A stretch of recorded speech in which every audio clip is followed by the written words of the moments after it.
Whenever I'm in a new city, I usually like to start at a local market. So here in Jacksonville on Saturday, they have the Riverside Arts Market. It takes place under the Fuller Warren Bridge, which is above my head. And here you can find all kinds of vendors. Behind me is a Filipino food vendor. If you look off to the side, cotton candy, Greek food. The food trucks are on the north side of the market, so you could find everything from vegan to ice cream to hamburgers to Brazilian food. This market takes place rain or shine, so it is starting to drizzle a little bit, but I'm not going to let that deter me.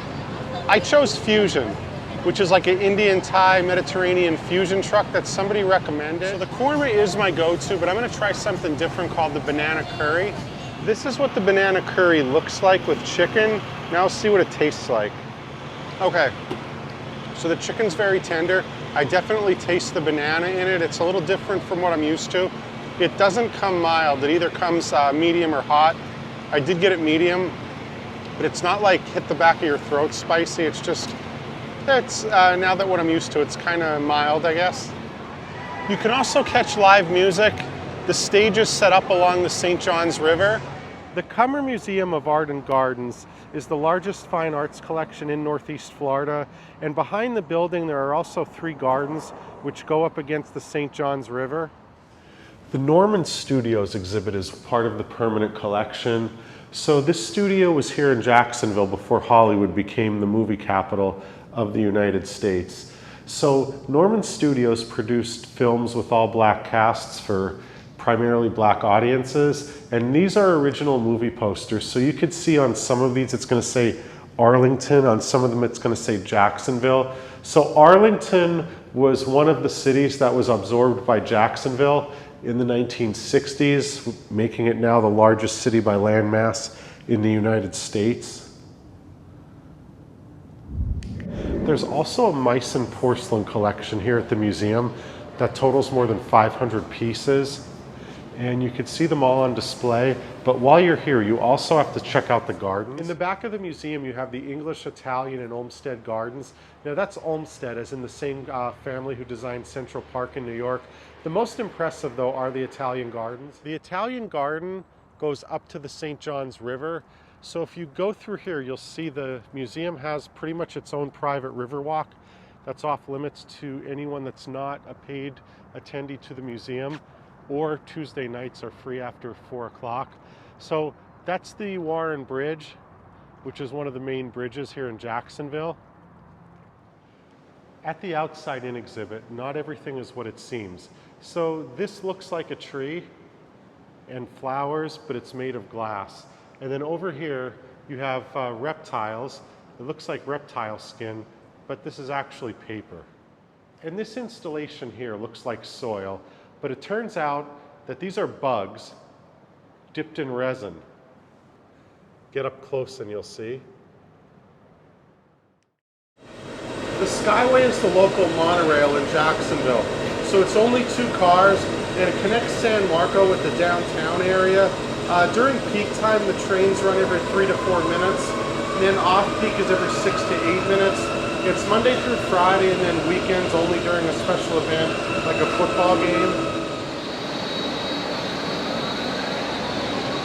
San Marcos Square looks like this, so it looks nothing like what they have in Venice. Here it's more like a lot of restaurants, local shops. So I'm going to check out the Spice and Tea Exchange. So this place here, they do offer samples. It's more of like a high-end tea and spice kind of place. So spices are all along the wall. Smells are free.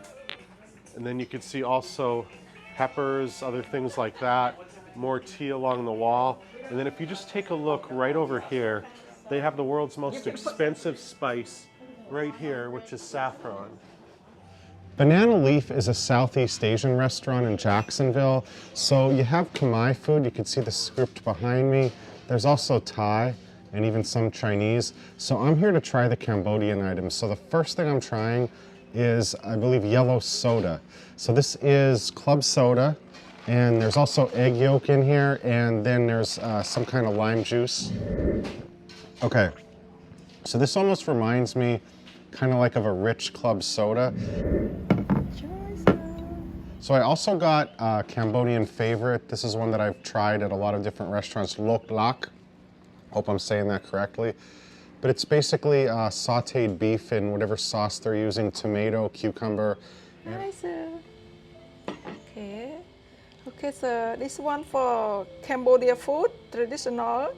And they call lo cha. And have bean sprout and chai chai.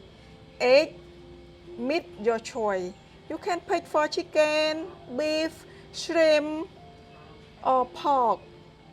Okay, Juanine, so why did you want me to try this lot cha? Yeah, because this one Cambodia food. Okay, so I have another question for you. What does this say above my head? That's a restaurant. Okay, so it's just telling us it's a Cambodian restaurant. Phojaniyataan. Phojaniyataan. Okay, Algon? Orgun. Algon, Algon. Okay, so you said you make this dish with fish sauce, right? Yeah, sweet and sour fish sauce. Okay, and a lot of bean sprout in here. I don't think I've ever had this dish before. This is a popular one in Cambodia? Yes, sir. Okay, all right. So this is a really nice restaurant you got down here in Jacksonville. I don't know much Khmer. I guess I'll just say Algon. Orgun. Okay. Orgun. Okay, thank you very much. Thank you, sir.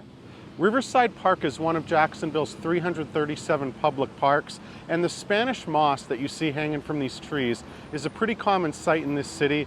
And here's a fun fact. In French Polynesia, they refer to it as Grandpa's beard.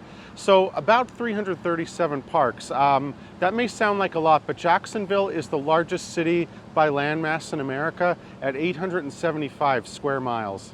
This is the intersection of Park and Post in Riverside, and this is sort of a subsection of Riverside called the Five Points. So most of Jacksonville's centrally located neighborhoods are like this. They have palm trees, and then they have a really cool looking main street. So here on Park Street we have a sweet shop, then we have a coffee shop, and then we have the movie theater right here, and then across the street, tattoo parlor, ramen, Mediterranean food, and again, it just really has a Main Street kind of vibe. I'm in Jacksonville's Avondale neighborhood. I'm at Tucker Cycles, and I'm about to do a 2.5-hour cycling tour. We're gonna visit neighborhoods like Avondale, where we are now, Riverside, then we're even gonna head into San Marco. So I got a yellowy bike to match my glasses, and the helmet is yellow as well. So here we go, cycling around Jacksonville. These houses, most of them were built in the 1920s and the 1930s. And the first house that we're going to see is called the Gatsby House. And it's down at the end of this street, so go straight.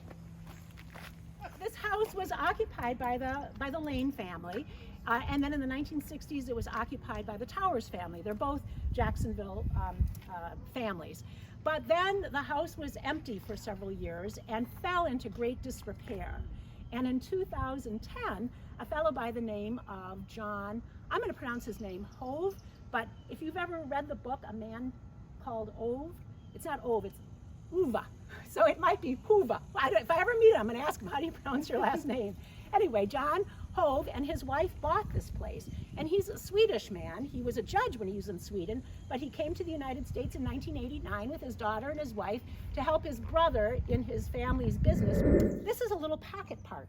It is a park. It was designed when this neighborhood was laid out 100 years ago, and there are 27 little pocket parks like this throughout the Avondale neighborhood. We don't feel it now, maybe we'll get to feel it later, but there are river breezes. And when there are river breezes, there's nothing nicer than to stand at the river and feel those breezes.